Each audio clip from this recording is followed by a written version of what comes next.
외계 행성처럼 느껴지는 나라. 다른 민족과 섞이지 않은 유전자. 40m 높이의 바위 기둥 위에 떠있는 교회, 구름 사이에 자리 잡은 마을. 그 어떤 나라와도 다른 신비한 언어를 사용하는 사람들. 그 순간 나는 아틀란티스를 찾았다고 생각했다. 그러나 아니었다. 그저 조지아일 뿐이었다. 20년간 40m 바위 기둥 위에서 생활. 전 세계를 놀라게 한 진실. 조지아 카츠키 마을의 고요한 시골. 산들이 지평선을 감싸고 시간이 멈춘 듯한 곳. 그곳의 지구상에서는 좀처럼 볼 수 없는 경이로운 풍경이 있다. 하늘을 향해 똑바로 솟아오른 바위 기둥 하나. 마치 거대한 손가락이 신성한 무언가를 만지는 것처럼. 그 자연석 기둥은 높이가 40m가 넘는다.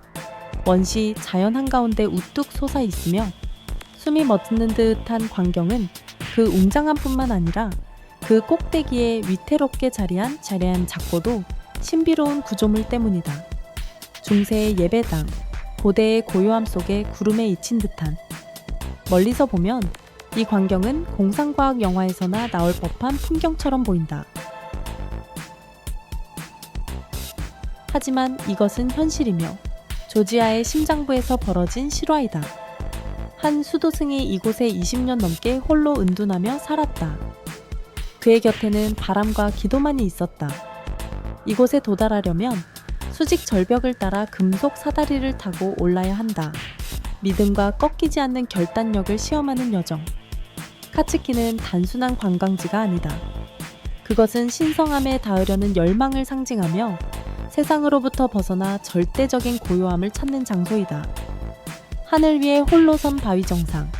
그러나 그 존재감은 강력하여 한 번이라도 그 아래에 서서 위를 올려다본 사람의 마음을 강하게 울린다. 유전적 신비. 왜 조지아인의 유전자는 거의 섞이지 않았을까? 시간이 느리게 흐르는 듯한 카프카스의 웅장하고 험준한 산맥 속. 현대과학이 아직 완전히 밝히지 못한 신비가 존재한다.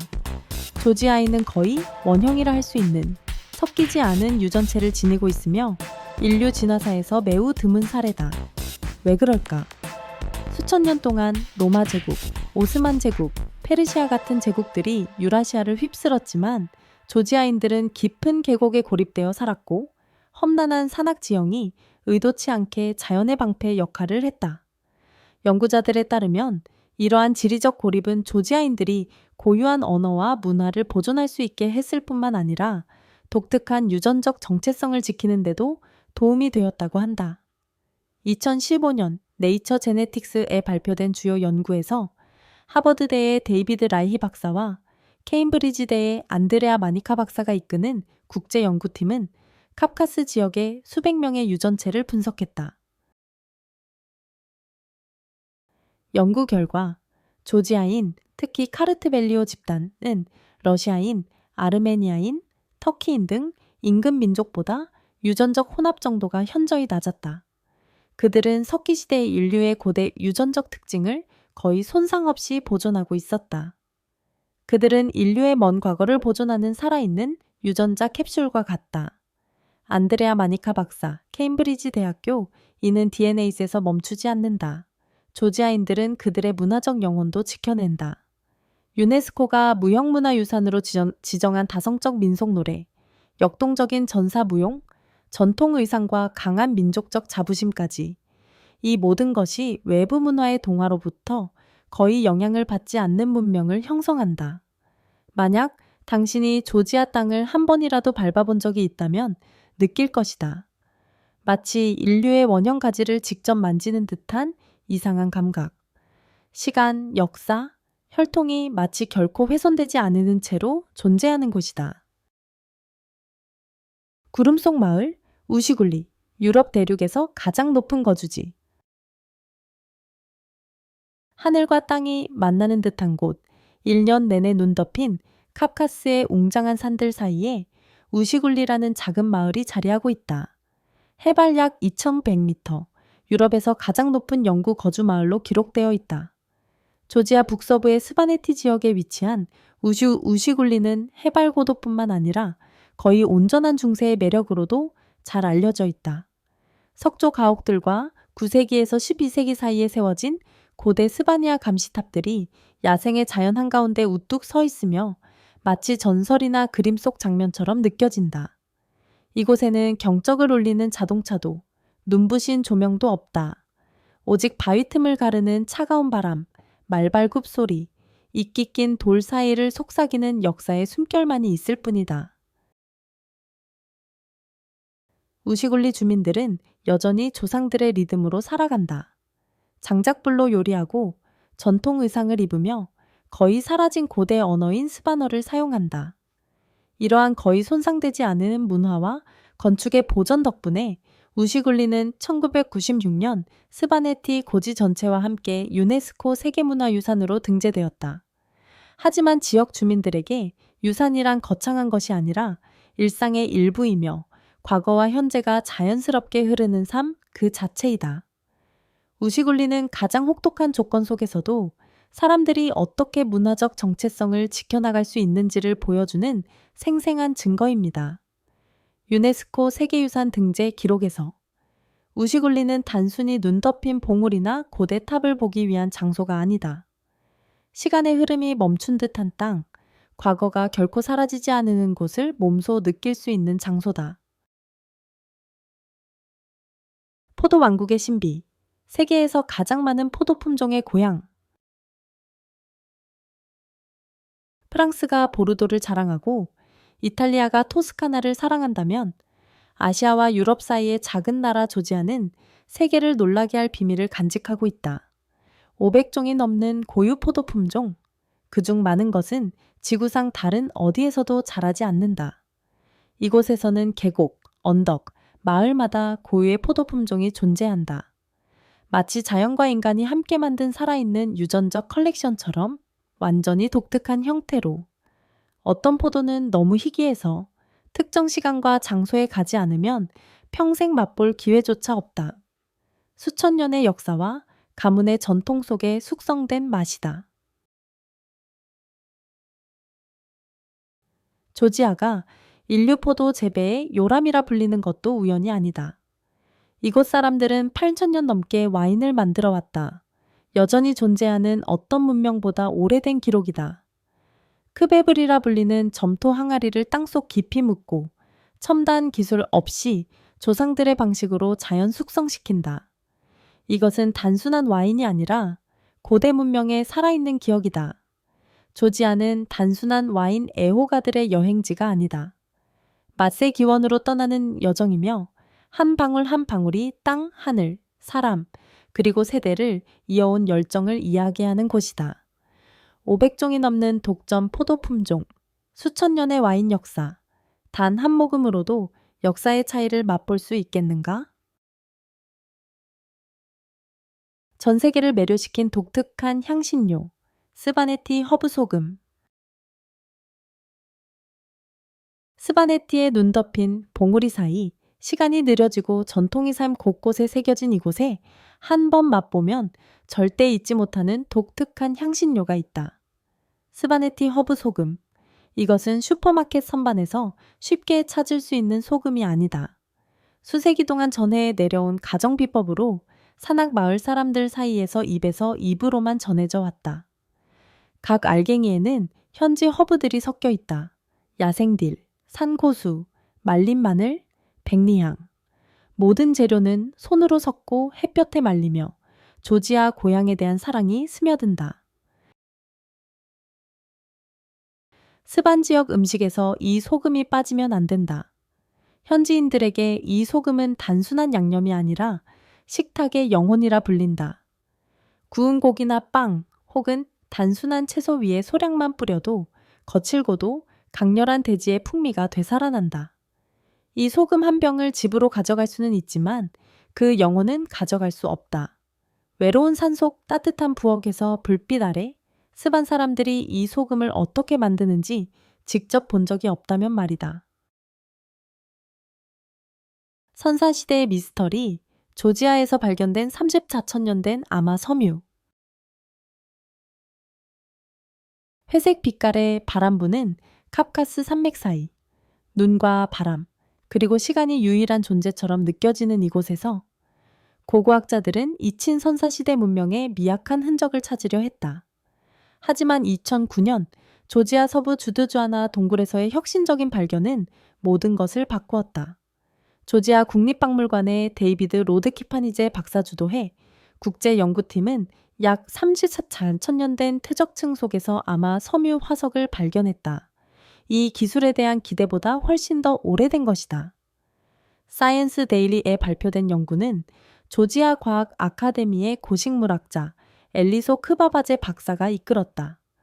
전자현미경을 통해 그녀의 팀은 염색되고 꼬인 20개 이상의 섬유를 확인했으며 이는 선사 인류가 이미 섬유를 자르고 매듭 짓는 기술을 갖고 있었음을 보여준다. 이는 식물성 섬유를 직물로 활용한 가장 오래된 증거입니다. 선사 인류가 단순히 생존한 것이 아니라 문화적 정체성을 표현했음을 보여줍니다. 크바바제 박사 내셔널 지오그래픽과의 인터뷰 중 이것은 보석도 아니고 고대 조각상도 아니다. 단 몇 가닥의 부드러운 실이었지만 우리가 석기 시대에 대해 생각하던 기반을 뒤흔들었다. 아무도 인류가 수만 년 전 이미 식물을 천으로 바꾸고 있었다고는 생각지 못했다. 하지만 조지아는 그 반대를 증명했다. 이 섬유는 단순한 소재가 아니었다. 창의성, 적응력, 초기 사회 조직의 살아있는 증거였다. 그것은 인간이 자연을 길들이고 혹독한 기후로부터 보호하며 아름다움을 창조하고 어쩌면 영성을 표현하기까지 했다는 것을 보여준다. 이 발견은 기술 진화의 시간선을 새롭게 정의할 뿐 아니라 카프카스, 특히 조지아를 고대 인류 혁신의 중심지로 떠오르게 만들었다. 이제 조지아는 대륙 사이에 있친 땅이 아닌 인류 문화의 여명을 증언하는 침묵의 증인이 되었다. 34,000년 된 아마 섬유, 제대로 읽으셨습니다. 조지아에서 발견된 이 몇 가닥의 연약한 실이 고고학계를 경악시켰습니다. 이 땅 아래 과연 어떤 고대의 비밀이 더 숨어 있을까요? 조지아의 산들은 당신을 말문 막히게 할 중세 요새를 품고 있다. 30m 높이의 석조탑 안에서 살며 얼어붙은 숲에 둘러싸인 채 고립되고 늘 경계를 유지하는 삶을 상상해보라. 스바네티와 케브수레티의 산악지대에서는 이것이 단지 상상이 아니라 수백 년간 수많은 조지아 가문들의 일상이었다. 9세기부터 12세기까지 카프카스의 가장 험준한 지역에 현지 공동체는 놀라운 방어용 탑 네트워크를 구축했다. 단지 군사적 요새가 아니었다.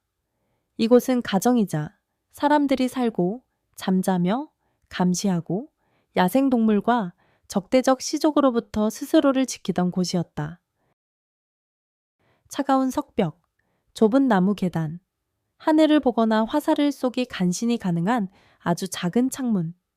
각 건축적 세부 요소는 혹독한 세계에서의 생존 이야기를 들려준다. 사람과 구조물이 하나였던 시대의 이야기. 서유럽의 웅장한 성들과는 달리 조지아의 감시탑은 거칠고 견고하며 영혼을 품고 있다. 그것은 가족의 단결, 용기, 그리고 산의 정상에서 수세기 동안 뿌리내린 문명을 상징한다. 오늘날 방어 목적으로 사용되지는 않지만 많은 탑들이 여전히 남아있다. 불과 강인함, 그리고 자부심의 시대를 증언하는 장엄한 석조 증인으로서. 투슈로바 축제, 유목 정신의 산속에서 되살아나는 순간. 매년 여름 투시에티에서는 안개가 산봉우리를 떠나고 계곡이 초록으로 물들 때 사람들은 단순한 휴가가 아닌 이친 시대를 되살리기 위해 모인다. 투슈로바 축제는 유럽 그 어디에서도 볼 수 없는 특별한 축제다. 완전한 유목 문화의 부활이다. 기마 남성들이 계곡을 질주하고 고대 전투를 떠올리게 하는 활쏘기 경연이 펼쳐지며 전통 음악이 언덕을 울린다. 양을 제물로 바친다. 단지 식량이 아닌 조상과 땅, 고대의 영혼에게 바치는 헌사로서. 원형춤, 강하고 거친 목소리는 세대를 넘어 울려 퍼지며 현대화가 위협하는 문화를 붙잡는다. 투슈로바는 단지 축제가 아니다. 그것은 투시에티 사람들의 선언이다. 우리는 여전히 여기 있다. 살아있고 숨쉬며 시간이 지워버릴 수 없는 문화적 정체성을 지키고 있다. 조지아인은 그들만의 방식으로 말하고 쓴다. 전 세계가 주목해야 할 이유. 유럽과 아시아 사이의 작은 나라에 세계의 규칙을 깨뜨리는 독특한 현상이 있다. 조지아인은 완전히 독자적인 언어를 사용하며 라틴 문자도 키릴 문자도 아닌 그들만의 고유한 문자 체계를 사용한다. 동물 가죽에 쓴 고대 문서부터 거리의 현대적 표지판까지 조지아 문자는 부드러운 곡선과 물결처럼 흐른다. 단순한 의사소통 수단이 아닌 민족의 영혼이다. 수많은 소수 언어가 사라지는 지금, 조지아어는 여전히 살아있으며 조용하지만 강력한 문화 저항의 상징이다. 가장 놀라운 점은 이 문자는 어떤 거대한 문명에서 빌려온 것이 아니다. 조지아 민족의 문화, 신앙, 역사를 기록하기 위해 처음부터 창조된 것이다. 흡수되기를 거부한 문명에서 비롯된 창조물이다. 언어는 한 민족의 정체성의 뼈대다. 조지아에서는 이렇게 당당히 말한다. 우리는 다르다. 그리고 우리는 그 다름을 자랑스럽게 여긴다. 조지아 민속무용, 소름 끼칠 만큼 강렬한 문화 예술의 정수. 민속무용이 부드럽고 우아하다고 생각한다면 조지아의 민속무용은 당신의 모든 인식을 뒤흔들 것이다. 이것은 용기와 전사의 정신을 담은 춤이다. 남자들은 칼끝 위로 뛰고 여자들은 험준한 산 사이를 흐르는 강물처럼 움직인다. 모든 동작은 하나의 이야기를 담는다. 사랑, 충성심, 민족적 자긍심에 관한 이야기. 무대 위에서 발소리는 전쟁 북소리처럼 강렬하고 정확하게 울린다. 하지만 단순한 공연이 아니다. 세대를 넘어 전해져 내려온 살아있는 전통이며 현대화 속에서도 사라지지 않고 이어진다. 조지아의 모든 축제와 주요 행사에서는 이 춤이 빠지지 않는다. 조지아 무용단이 세계를 누비며 춤을 출 때 그들은 단지 공연을 하는 것이 아니라 하나의 민족 전체의 이야기를 전달하는 것이다. 조지아인들에게 춤은 단순한 예술이 아니다. 그것은 상징이며 자부심이며 그들의 문화가 가진 무언의 목소리이다. 조지아 민속무용, 남자들이 칼 위를 뛰고 여자들이 바람처럼 미끄러진다. 한 번만 봐도 소름이 돋을 것이다. 이런 강렬한 춤을 본 적이 있는가? 조지아의 교통문화 충돌, 미터기 없는 택시와 반대 방향 주행 차량들. 조지아에 도착하면 문화와 자연이 풍부한 이 아름다운 땅에서 도로 첫 경험부터 약간의 충격을 받을 수 있다. 거리에는 오른쪽에 운전대가 달린 차들이 많지만 도로에서는 왼쪽으로 주행한다. 대부분 일본과 영국에서 수입된 차량들이기 때문이다. 그리고 택시, 기술이 멈춰버린 듯하다. 미터기 없음, 정확한 호출앱도 없음. 사기를 피하기 위한 유일한 두 도구는 구글 지도, 그리고 흥정 실력이다. 현지인들은 항상 조언한다. 타기 전에 반드시 요금을 물어보라. 요금은 정해져 있지 않고 느낌 혹은 운에 따라 달라진다. 조지아를 현지인처럼 여행하고 싶다면 세상에 하나뿐인 교통문화를 경험할 준비를 하라. 전통시장과 근면한 영혼들, 진짜 조지아를 만나는 길. 화려한 광장과 유명 관광지를 벗어나면 더 진정한 조지아, 더 단순하고 감동적인 삶을 발견할 수 있다. 농촌 지역에서는 전통시장이 여전히 일상에서 떨어질 수 없는 일부다. 화려한 간판도 눈부신 조명도 없다. 단지 오래된 나무 가판대, 신선한 과일과 채소가 놓인 작은 테이블, 그리고 오후 햇살 아래 울리는 리듬감 있는 상인들의 외침만이 있을 뿐이다. 이 일상의 리듬 속에서 은빛 머리카락의 어르신들을 만날 수 있다. 낡은 기기를 고치고 야생화를 팔고 모퉁이에서 손수 만든 수레로 커피를 끓이며 쉼없이 일하는 사람들이다. 그들은 불평하지 않는다. 구걸하지 않는다. 그저 일할 뿐이다. 손과 굳은 정신으로. 이것이 대부분의 관광객이 보지 못하는 조지아다. 하지만 이곳에서야말로 진정한 저항과 자부심, 생존 문화의 정신을 이해할 수 있다. 전통과 현대, 아름다움과 현실이 교차하는 그들의 삶을 통해. 조지아, 작지만 거대한 정신의 나라. 이곳의 모든 산, 사람, 문화적 특성은 전 세계 어디에서도 찾을 수 없는 이야기를 담고 있다. 조지아를 발견하라. 지구에서 가장 매혹적인 나라 중 하나. 이 놀라운 여행에 함께 해주셔서 감사합니다. 좋아요, 공유, 구독을 눌러 다른 신비로운 문화들을 함께 탐험해보세요.